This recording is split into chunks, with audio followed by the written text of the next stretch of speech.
Hello, a very warm welcome. So let's start by solving a problem of series. So the question states that if the population of a town is P, किसी गांव की जनसंख्या अगर P हो, in the beginning of any year, then it becomes 3 plus 2P in the next year. तो किसी गांव की जनसंख्या किसी भी ईयर के स्टार्टिंग में P है और नेक्स्ट ईयर जो है वो बिगिनिंग में 3 plus 2P हो जाती है. If the population in the beginning of 2019 is 1000, अगर 2019 के बिगिनिंग में वो 1000 है, 1000 है, तो पॉपुलेशन आपको बतानी है 2034 में क्या होगी. ठीक है, तो बेसिकली हमें अल्टीमेटली ये फाइंड आउट करना होता है कि सीरीज का पैटर्न क्या फॉलो हो रहा है. अगर हमें वो पैटर्न पता चल जाए तो हम बहुत इजीली आंसर निकाल लेंगे. ठीक है, तो उसके लिए सोल्यूशन में हम क्या करते हैं, क्वेश्चन को थोड़ा इजीली और आपको इजीली समझ में आ जाए उसके लिए मैं क्या करता हूँ, मैं हर ईयर को एक नाम दे रहा हूँ y1, year 1 y1, year 2 y2.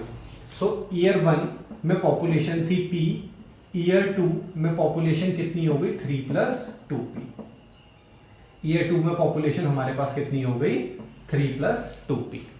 अब हम आगे पहले सीरीज देखते हैं, तो यहां से हमें ये तो समझ में आ गया कि अगले साल की जो पॉपुलेशन है वो 3 plus 2 इंटू प्रीवियस ईयर की पॉपुलेशन है. ठीक है, तो अगले साल की पॉपुलेशन पे चलते हैं. अगर ईयर 3 की पॉपुलेशन पे मैं जाता तो मैं क्या लिखता 3 plus 2 इंटू पॉपुलेशन ऑफ मतलब ईयर सेकंड की जो भी पॉपुलेशन है, यही तो लिखता.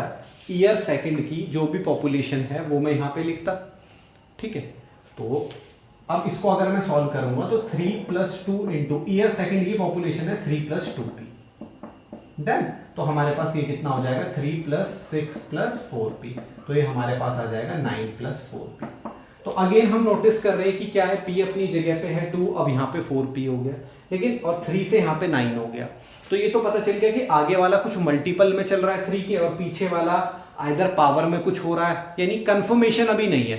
हो सकता है स्क्वायर हो रहा हो, अभी इतनी कंफर्मेशन नहीं है, लेकिन एक स्टेप और अगर हम आगे फर्दर जाएंगे तो होप हमें सीरीज का एक पर्टिकुलर फॉर्मेट मिल जाएगा. ठीक है, फिर हम हिट एंड ट्रायल नहीं खेल रहे होंगे, पर्टिकुलर फॉर्मेट हमें मिल जाएगा. तो एक और स्टेप आगे चलते हैं. y4 ईयर 4 की अगर हमें पॉपुलेशन निकालनी है तो सिंपली क्या करना है, हमें क्या करना है 3 plus 2 इंटू थर्ड ईयर की जो भी पॉपुलेशन रही होगी. y3 मतलब थर्ड ईयर की पॉपुलेशन. तो 3 plus 2 इंटू थर्ड ईयर की पॉपुलेशन हमारे पास आ गई 9 plus 4P. ये हमारे पास थर्ड ईयर की पॉपुलेशन है. मैं डायरेक्ट सॉल्व कर रहा हूं, इसको सॉल्व करेंगे तो ये हमारे पास 9 to 18, 18 एंड 3 आ जाएगा 21 प्लस 4 2 times 8P. ये हमारे पास नेक्स्ट ईयर की पॉपुलेशन आ गई या फोर्थ ईयर की पॉपुलेशन आ गई. ठीक है, अच्छा अब हम सीरीज फॉर्मेशन करेंगे. ठीक है, पहले हम P वाली टर्म की बात करते हैं. तो हमने देखा 2 2 से 4 हुआ, 4 से 8 हुआ, है ना. तो अल्टीमेटली हो क्या रहा है, जो भी ईयर चल रही है, देखो ये 2 का क्यूब है ना, तो मैं क्या करता हूं, क्यूब मतलब पावर में 3 आना चाहिए. तो जो भी ईयर है, ईयर क्या है फोर्थ, मतलब n हम इसको एक वो देते हैं nth टर्म बोल लेते हैं, या ईयर को छोड़ो आप इसे टर्म समझो. पहली टर्म, दूसरी टर्म, तीसरी टर्म, चौथी टर्म, और n यहाँ पे रिप्रेजेंट करेगा फोर्थ टर्म को. n किसे रिप्रेजेंट करेगा, फोर्थ टर्म को रिप्रेजेंट करेगा. तो ईयर 4, तो हम बेसिकली क्या देखेंगे, यहां पे हमने क्या करा, इसको मैं अगर ऐसे लिखूं 2 जो भी टर्म चल रही है उसमें से एक माइनस कर दें इंटू P. यही तो फॉर्मेशन है. 2 कौन सी टर्म चल रही है, फोर्थ टर्म चल रही है, 4 minus 1 मतलब 3. 2 का क्यूब कितना होता है 8, तो 8P बन गया. ये फॉर्मेशन है. अच्छा इसको वेरीफाई भी करके देख लेते हैं इसमें, है ना. तो 2 की power n minus 1 into P, यही वेरीफाई करना है. तो 2 कौन सी टर्म है, ये थर्ड टर्म है, तो 3 minus 1 इंटू P. तो 2 का स्क्वायर कितना होता है 4P. देखो यही बन रहा है 4P. यानी ये तो कंफर्मेशन हो गई कि इसी प्रोसीडिंग में आगे मतलब यही फॉलो कर रहा है ना. तो पीछे वाली सीरीज, पीछे वाला जो पैटर्न है P वाला, उसकी हमें फाइनल फॉर्मेशन पता चल गई, तो उसे मैं इधर लिख देता हूं. तो फाइनल इसकी फॉर्मेशन हमारे पास क्या बन रही है 2 raised to the power n minus 1 into P. ये हमारे पास फॉर्मेशन बन रही है क्या, 2 raised to the power n minus 1 into P. ये इसकी फाइनल फॉर्मेशन आ गई. ठीक है, अच्छा अब आगे वाली टर्म की फॉर्मेशन पता करते हैं कि आगे वाली टर्म की फॉर्मेशन क्या बन रही है. तो सबसे पहले हमने देखा यहाँ पे है 3, फिर 9, फिर 21. तो ये तो कंफर्म हो गया कि ये 3 के मल्टीपल में चल रहा है ना. ये चीज तो हमें पता चल गई कि ये जो भी है ये 3 का मल्टीपल है ना. जो भी बनेगा 3 के मल्टीपल में बनेगा. अच्छा यहाँ पे 3 के साथ क्या मल्टीप्लाई होना चाहिए 7. अब 7 को टर्म की फॉर्म में तोड़ना है ना, कि कौन सी टर्म है. तो 7 जो है एक्चुअल में क्या है, हम 8 बना सकते हैं, अगर 2 की पावर में मैं बनाऊं तो 8 बनता है, लेकिन 8 कितनी टर्म में, 2 का क्यूब बनता है 8, है ना। तो सेम देखो यहां पे भी है कि अगर फोर्थ टर्म चल रही हो, क्या चल रहा हो, फोर्थ टर्म अगर चल रही हो तो ऐसे लिख सकता हूं 2 की पावर n माइनस 1 में से क्या कर देंगे, -1 कर देंगे। तो देखो 2 की पावर n मतलब फोर्थ टर्म, 4 माइनस 1 कितना होता है 3, तो 2 का क्यूब कितना होता है 8, लेकिन चाहिए था 7 तो एक और माइनस कर दिया, तो ये भी कंफर्म हो गई, इसका भी पैटर्न पता चल गया। अच्छा इसमें फॉलो भी करवा लेता हूं मैं, ठीक है। तो 9 क्या होगा हमारे पास, 3 इंटू 3, तो अंदर 3 बनना है, ठीक है, 3 के मल्टीपल में, तो ये अंदर की जो वैल्यू है इसको बनाते हैं। तो ये हमारे पास क्या था, 2 की पावर n -1, तो 2 की पावर कौन सी टर्म है, थर्ड टर्म है, तो 3 -1, तो 2 का स्क्वायर 4, 4 माइनस 1 इक्वल्स टू कितना होता है 3, आ गई ये वाली वैल्यू। यानी इसकी फॉर्मेशन हमारे पास क्या बन जाती है, 3 तो आएगा है ना, और ब्रैकेट में क्या आएगा 2 की पावर n -1, तो ये हमारे पास क्या आ गई फाइनल, n यहाँ पे क्या है टर्म, जो भी टर्म होगी। तो अब हमें कुछ नहीं करना, बस ये देखना है कि कौन सी टर्म निकालनी है और उसकी वैल्यू हमें वहां पे पुट करनी है। तो 2019 तो 2034, तो ये होगी, आप जब कैलकुलेट करोगे टर्म काउंट करोगे तो ये टोटल 16th टर्म आएगी। ये कौन सी टर्म आएगी, यानी 2034 जो आएगा वो 16th टर्म पे आएगा, 19, 20, 21, 22, तो इस तरीके से 2034 जो है 16th टर्म होगी, ठीक है। तो 2000 लिख भी लेते हैं, 2019 से लेकर 2034 तक, तो 2034 जो है 16th टर्म होगी, क्या होगी 16th टर्म, ठीक है। तो यहाँ पे अब हमें n की जगह बस 16 पुट करना है, 3 into 2 raise to the power 16 -1 plus 2 raise to the power 16 -1 into p, ठीक है। अब बस तो ये हमारे पास क्या हो जाएगा, 3 into 2 raise to the power 15 -1 plus 2 raise to the power 15, और p की वैल्यू हमें पता है कितनी है, यहाँ पे 1000 है, तो हम यहाँ पे क्या करेंगे, सिंपली इसकी जगह 1000 पुट कर देंगे, ठीक है। तो अब यहां से अगर हम कॉमन लेंगे तो 2 raise to the power 15 common आ जाएगा, ठीक है। ये 1000 है, ये 3 इसके साथ ऐड होगा तो ये कितना हो जाएगा 1003, और हमारे पास क्या बचेगा माइनस, और ये इससे मल्टीप्लाई होगा तो -3 ये बचेगा।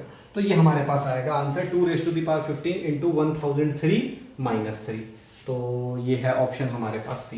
तो हमारे पास आंसर क्या आ जाएगा, सी आ जाएगा। So let's move to the next question, अगले क्वेश्चन की तरफ। Next question states that a club has 256 members, एक क्लब में 256 मेंबर है, ऑफ हुम 144 कैन प्ले फुटबॉल, जिसमें से 144 क्या है फुटबॉल खेलते हैं, 123 कैन प्ले टेनिस, 123 टेनिस खेलते हैं, 132 play cricket, more over 58 member can play both football, 58 ऐसे हैं जो दोनों फुटबॉल और टेनिस खेलते हैं, 25 ऐसे हैं जो क्रिकेट और टेनिस खेलते हैं, while 63 can play both football and cricket, 63 ऐसे हैं जो फुटबॉल और क्रिकेट दोनों खेलते हैं। If every member can play at least 1 game, अगर हर कोई मेंबर एक गेम तो खेलता ही हो, then the number of members who can play only tennis, तो ओनली टेनिस बताना है, ठीक है। तो हम बेसिकली वेन डायग्राम से इसको सॉल्व करेंगे, ठीक है, सेट का क्वेश्चन है ये। तो क्योंकि मेरे पास 3 चीज़ें हैं, 3 गेम हैं, 3 स्पोर्ट हैं, तो मैं ये पहला सर्कल मैंने ड्रॉ किया, चलो F रिप्रेजेंट करेगा फुटबॉल को, ठीक है। दूसरा जो सर्कल रिप्रेजेंट, क्योंकि कुछ ऐसे हैं जो फुटबॉल कॉमन है तो वो कॉमन वाला पार्ट ही हो जाएगा। पहला गेम था हमारे पास 144 कैन प्ले फुटबॉल, सो यहाँ पे मैं 144 मेंशन कर देता हूँ फुटबॉल के लिए, ठीक है। इसके बाद 123 टेनिस, तो यहाँ पे हम टी लिख देते हैं 123, ये हो गया टेनिस वाला पोर्शन हो गया 123, and 132 play cricket, and cricket और भी है और कंबाइंड पोर्शन है, तो ये हमने सी रिप्रेजेंट करेगा क्रिकेट को, और ये है 132। तो ये 3 स्पोर्ट मेरे पास है, तीनों मैंने मेंशन कर दिए, पहला फुटबॉल, दूसरा टेनिस, ये क्रिकेट। ये वाला पोर्शन फुटबॉल टेनिस को रिप्रेजेंट करता है, ये वाला पोर्शन टेनिस और क्रिकेट को रिप्रेजेंट करता है कंबाइंड पोर्शन, ये वाला जो पोर्शन है ये रिप्रेजेंट करता है फुटबॉल और क्रिकेट का कंबाइंड पोर्शन। ये एक ऐसा सबसे इंपॉर्टेंट पोर्शन होता है ये वाला, ये रिप्रेजेंट करता है कि तीनों कोई ना कोई स्पोर्ट खेलते हैं, तो ये वाला पोर्शन वो रिप्रेजेंट करता है। तो मोस्ट ऑफ द केसेस में सबसे पहले सबसे पहले आप इसी वैल्यू को फाइंड आउट करें, जो कि इस पूरे क्वेश्चन में कहीं भी क्लियरली नहीं दी है कि तीनों स्पोर्ट इतने लोग खेलते हैं। तो हम इस वैल्यू को क्या करेंगे, कुछ लेट कर लेंगे, तो हम इस वैल्यू को x लेट कर लेते हैं कि ये वैल्यू x होगी, ठीक है, उसके बाद हम आगे प्रोसीड करते हैं, हम आगे पढ़ते हैं। फिर कहता है more over 58 members can play both football and tennis. क्या क्या? Football and tennis. तो फुटबॉल एंड टेनिस मींस ये वाला पोर्शन, ये 58 है। तो 58 मतलब ये पूरा पोर्शन, क्योंकि ये फुटबॉल और टेनिस ये भी इंक्लूड होगा ना उसमें। अच्छा, इतना पोर्शन अगर x है तो ये जो रिमेनिंग पोर्शन है ये क्या होगा? 58 माइनस x होगा। भाई ये पूरा फुटबॉल और टेनिस का पूरा पोर्शन ये है, जिसमें से x हमने हटा दिया, तो इतना पोर्शन होगा 58 माइनस x। ठीक है, football and cricket, football and tennis, sorry. 25 can play both cricket and tennis. तो क्रिकेट और टेनिस मतलब हम चलेंगे क्रिकेट और टेनिस इस पे। तो ये कितना है? 25। तो x अगर ये पोर्शन है तो इतना पोर्शन कितना हो जाएगा? बाहर ही लिख रहा हूं मैं, 25 माइनस x, है ना। 25 फुटबॉल टेनिस 25 खेलते हैं, फुटबॉल एंड टेनिस, सॉरी 25 खेलते हैं क्रिकेट एंड टेनिस। तो क्रिकेट ये रहा, टेनिस ये रहा, यानी x ये हो गया, तो 25 माइनस x ये बचा। एंड इसके बाद आगे चलते हैं। आगे क्या बोलता है आपसे? 63 कैन प्ले। 63 ऐसे हैं जो क्या करते हैं? बोथ फुटबॉल और क्रिकेट दोनों खेलते हैं। तो फुटबॉल ये रहा, क्रिकेट ये रहा, 63 है ना। कितने हैं? 63। तो x ये चला गया, तो इतना पोर्शन कितना बचा? 63 माइनस x। ओके, अब हम क्या करेंगे भाई? हम ये बचे हुए, ये इन्हें ऑनली बोलते हैं। ये हो गया कंबाइंड पोर्शन। ये जो खाली अभी आपको दिख रहे हैं ये है ऑनली वाले पोर्शन। तो ऑनली फाइंड आउट करते हैं। ठीक है, 58 माइनस x प्लस 63, पहले तीनों को ऐड करेंगे, फिर टोटल में से माइनस करेंगे, तो ये पोर्शन आ जाएगा। तो हम सबसे पहले क्या देखो, x minus x plus x minus x, तो x तो कैंसिल हो जाएगा, तो केवल क्या बचेगा हमारे? टोटल फुटबॉल और इस वाले का। ओनली फुटबॉल निकालने के लिए मैं टोटल कर रहा हूं। ठीक है, तो x कैंसिल हो गया, देन हम 58। कैलकुलेशन आपको थोड़ी फास्ट रखनी पड़ेगी, वो डिमांड है ना। तो 58 और 63 को हम जोड़ते हैं, तो 50 और इसको थोड़ी देर के लिए आप क्या मान लो? 50 मान लो। 50 एंड 50 100, 10 एक्स्ट्रा 110, 110 और 8 और 3 कितना होता है? 11। 110 एंड 11 विल बी 121। ठीक है, डन। 121। अच्छा, ये टोटल आ रहा है, x कैंसिल हो गया तो माइनस x बचेगा, x से x कैंसिल हो गया, माइनस x बचा, तो 121 माइनस x करेंगे हम। तो 144 माइनस 121 माइनस x करेंगे। ठीक है, तो चलो करते हैं फटाफट। तो 121 से 144 पे आपको जंप करना है। ठीक है, तो कितना? 21 10 31 20 41 41 और 3 और हो गए, यानी कितना बचा? 23 हमारे पास बच गया। तो ये बचेगा हमारे पास 23 प्लस x। इसमें से माइनस करेंगे, पूरा करके दिखाने की जरूरत तो नहीं है, चलो एक बार सॉल्व भी कर देते हैं। ये ऐसे लिखना था हमें, 144 माइनस ब्रैकेट 121 माइनस x, सो ये हो जाएगा 144 माइनस 121 प्लस x। तो 144 माइनस 21 हमारे पास 23 आ जाएगा। ठीक है, और प्लस x बच गया। अब सेम हम इस वाले को फाइंड आउट करेंगे। इसके लिए पहले हम इधर टोटल कर लेते हैं, टोटल। तो टोटल हम क्या क्या जोड़ेंगे? सबसे पहले 58 माइनस x, ये तो माइनस x कैंसिल हो जाएगा, 58 बचेगा। 58 प्लस 25 माइनस x, है ना। तो माइनस x तो पहले मैं लिख लेता हूँ। 50 और 20 70, 8 and 5 13, 70 and 13 will become 83, and now we'll minus 83. So now we'll jump 10 and 10. तो 83 10 93 20 103 113 123 means 40. So how much we have jumped? 40. तो ये बचेगा 40 प्लस x। डन। किसी को कोई दिक्कत तो नहीं? कितना बचा? 40 plus x। And last and ये वाली वैल्यू बची, इसको भी निकाल लेते हैं फटाफट। सेम प्रोसेस है जो यहाँ पे करा, सेम आप टोटल में से 123 में से माइनस करोगे 83 माइनस x, तो प्लस में कन्वर्ट हो जाएगा, 40 प्लस x बचेगा। सेम प्रोसेस हम यहाँ पे भी फॉलो करेंगे। ठीक है, तो ये कितना होगा? पहले इधर इसका टोटल निकाल लेते हैं। ठीक है, टोटल वैल्यू कितनी आएगी हमारे पास? तो x अगेन x और x कैंसिल हो जाएगा, माइनस x बचेगा, तो यहाँ पे मैंने माइनस x लिख लिया। अब ऐड करते हैं, 60 एंड 20 80, 5 एंड 3 8, 88, तो ये बचेगा 88 माइनस x। तो अगर मुझे ये वाली वैल्यू निकालनी है केवल, तो कैसे? टोटल में से। टोटल ये वाले टोटल मतलब इस सर्कल की टोटल वैल्यू है ना। तो इस सर्कल की टोटल वैल्यू कितनी है क्रिकेट की? 132 में से 88 माइनस करेंगे। ठीक है, तो 88 से पहले 100 पे जंप करते हैं। 88 से अगर हम 100 पे जंप करेंगे तो हमें कितना जंप करना है? 12 नंबर्स अहेड जंप करना है। कितना जंप करना है? 12 अहेड जंप करना है। तो 12 ऐड करते हैं, 100 बन गया, और 32 पे और जाना है। 32 and 12, 30 and 10 40, 2 and 2 is 4, 44। So this number will be 44 plus x। ठीक है, अच्छा, अब हम फाइनल चीज क्या यूज करने वाले हैं, ये जो शुरू में एक वैल्यू गिवन थी 256 मेंबर्स, इसको सिंपली यूज करेंगे। अच्छा, अगर मैं क्या करूंगा, इन वैल्यूज को ऐड कर देंगे, इन सारी वैल्यूज को अगर हम क्या करेंगे, ऐड करेंगे, तो हमें क्या मिल जाएगा, 256 मिल जाएगा, इसके इक्वल रख सकता हूं। अच्छा, तो कैसे करेंगे, सबसे पहले तो हम ये कर लेते हैं। देखो इस पूरे सर्कल की वैल्यू तो मुझे कितनी पता है, 144 पता है, यानी ये तो सब चल, फिर मेरे को केवल इसको इसको और इसको ऐड करना है। डन, यहां तक तो कोई दिक्कत नहीं है। ओके, तो लिख लेते हैं, यहां पे सॉल्व करते हैं फर्दर पार्ट हम, ठीक है। तो सबसे पहले हम क्या करने वाले हैं, ऐड करने वाले हैं, है ना, ऐड करने वाले हैं किस किस को, कितने वाले की तो वैल्यू मुझे 144 पता है, फुटबॉल की तो मैंने लिख दिया 144, यहाँ पे हम 144 प्लस, इसके बाद मैं इसको जोड़ूंगा 40 प्लस एक्स को, 40 प्लस एक्स, देन मैं इसमें ऐड करने वाला हूँ 25 माइनस एक्स, है ना, ये वाली वैल्यू, ये 25 माइनस एक्स और देन 44 प्लस एक्स, तो ये हमने लिख दिया 25 माइनस एक्स, देन मैं आगे नीचे लिख रहा हूँ and 44 plus X plus 44 plus X equal to हमारे पास कितना है 256।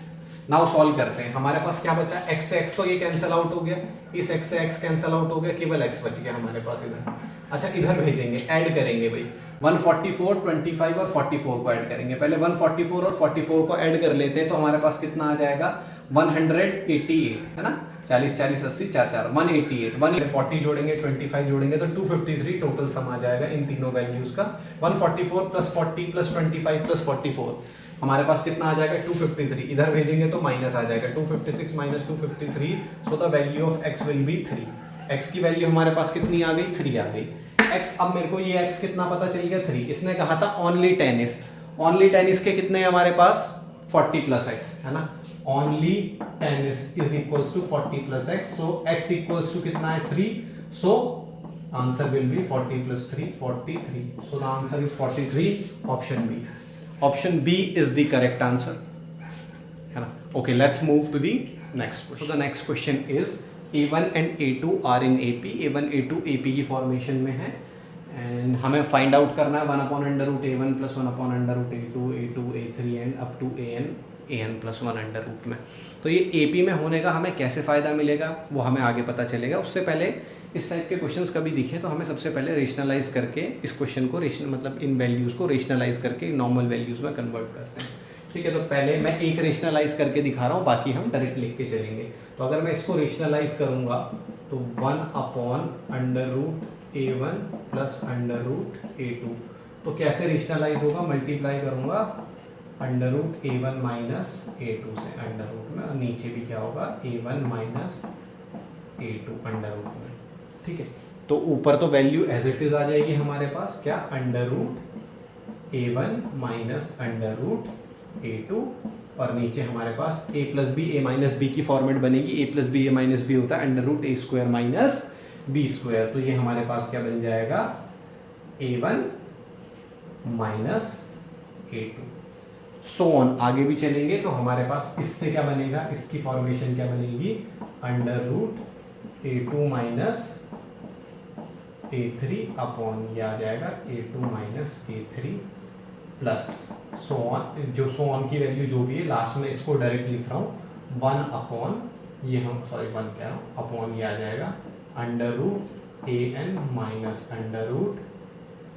√AN प्लस 1, और अपॉन में हमारे पास आ जाएगा AN माइनस AN प्लस 1, ये हमारे पास बचेगा, ठीक है। ये वैल्यूज हमारे सामने आ जाएंगी। अच्छा, A1 माइनस A2 AP में जब भी हम टर्म्स को सब्ट्रैक्ट करते हैं तो हमारे पास क्या आता है D, डिफरेंस आता है, लेकिन आगे वाली टर्म में से पीछे वाली टर्म को माइनस करते हैं। तो इसमें अगर आगे वाली में से माइनस हुआ है तो D जो है नेगेटिव आएगा, है ना। तो ये जो सारी वैल्यूज होंगी ये सब नेगेटिव में होंगी, तो इसको -D लेके चलते हैं, इसको भी -D एंड ये भी -D। तो अब सब में अगर नीचे D कॉमन है तो एलसीएम ले लेंगे, तो एलसीएम हमारे पास क्या बन जाएगा माइनस का D तो हमारे पास नीचे आ जाएगा, है ना, और ये A2 यहाँ से कैंसिल आउट हो जाएगा, A3 यहाँ से कैंसिल आउट हो जाएगा, है ना, और यहाँ पे लास्ट में क्या बचेगा, इसकी पहली वैल्यू बचेगी √A1 और देन माइनस का साइन आ जाएगा और √AN प्लस 1 आ जाएगा, AN प्लस 1, ठीक है। अब इस फॉर्मेट में हमारे पास कोई आंसर है नहीं, तो हम दोबारा से क्या करेंगे, अपोजिट साइन से ऊपर नीचे मल्टीप्लाई करेंगे, है ना। यहाँ ऐसी कोई भी वैल्यूज नहीं है, n की टर्म नहीं है, तो देन अपोजिट साइन से हम ऊपर नीचे अगर मल्टीप्लाई कर देंगे तो ये हो जाएगा under root a1 plus under root an plus 1, है ना। इससे हमने मल्टीप्लाई कर दिया तो नीचे भी ऐसे हो जाएगा under root a1 plus under root an plus 1, इससे हमने मल्टीप्लाई, ये an प्लस 1 इसके साथ ही है an प्लस 1, ठीक है। इससे हमने मल्टीप्लाई कर दिया तो ऊपर फिर से again a plus B a minus B a square minus B square होता है ना, यही होता है ना, a square minus B square. तो ये क्या बन जाएगा हमारे पास, ऊपर आ जाएगा a1 minus an plus 1, an term जो भी है यहाँ पे, और नीचे हमारे पास क्या आ जाएगा माइनस b, तो ये आ जाएगा और ब्रैकेट में आ जाएगा under root a1 plus under root an plus 1। इसके बाद हम क्या करेंगे, अब हम यहाँ पे an इसको tn का फॉर्मेट हम लोगों को सबको पता है, जैसे tn इक्वल्स टू क्या होता है a plus n minus 1 into d, पहली term plus n minus 1 into d. ऐसे ही हम an प्लस 1 की वैल्यू अब इसकी जगह ये वैल्यू पुट करेंगे, ठीक है। कैसे पुट करेंगे वो देखते हैं। तो सबसे पहले हम क्या करेंगे, a1 हम एज इट इज लिखेंगे a1, देन प्लस, तो an प्लस 1 की वैल्यू कितनी होगी। अच्छा, अगर यहाँ पे मैं प्लस 1 करूंगा तो यहाँ पे भी क्या करना पड़ेगा, प्लस 1 करना पड़ेगा। तो a की वैल्यू यहाँ पे a1 plus n plus 1 minus 1 into क्या कर देंगे, d कर देंगे, और अपॉन में हम लोग क्या कर देंगे, माइनस का d हमारे पास है ही अंडर रूट a1 ब्रैकेट के अंदर under root a1 plus under root an plus 1 कर देंगे, ठीक है। देन हम इसको ओपन करेंगे, अच्छा ये सॉरी ये नेगेटिव साइन है यहाँ पे हमारे पास, माइनस का साइन है, ठीक है। देन हम क्या करेंगे, a1 माइनस ब्रैकेट 1 से 1 तो कैंसिल हो जाएगा n, और बाहर आ जाएगा हमारे पास d, और नीचे आ जाएगा माइनस का d under root a1 plus under root an plus 1, ये हो जाएगा। लास्ट स्टेप में ये कैंसिल आउट हो जाएगा, d से d कट जाएगा, माइनस से माइनस कट जाएगा, ऊपर बचेगा n और नीचे बचेगा a1 plus under root an plus 1। तो n upon a1 plus under root an plus 1, n के हमारे पास एक ऑप्शन ये है, a1 an यही है, तो first option is the answer. I hope आपको ये सेशन पसंद आया होगा और इससे डेफिनेटली आपको हेल्प मिली होगी। Thank you so much.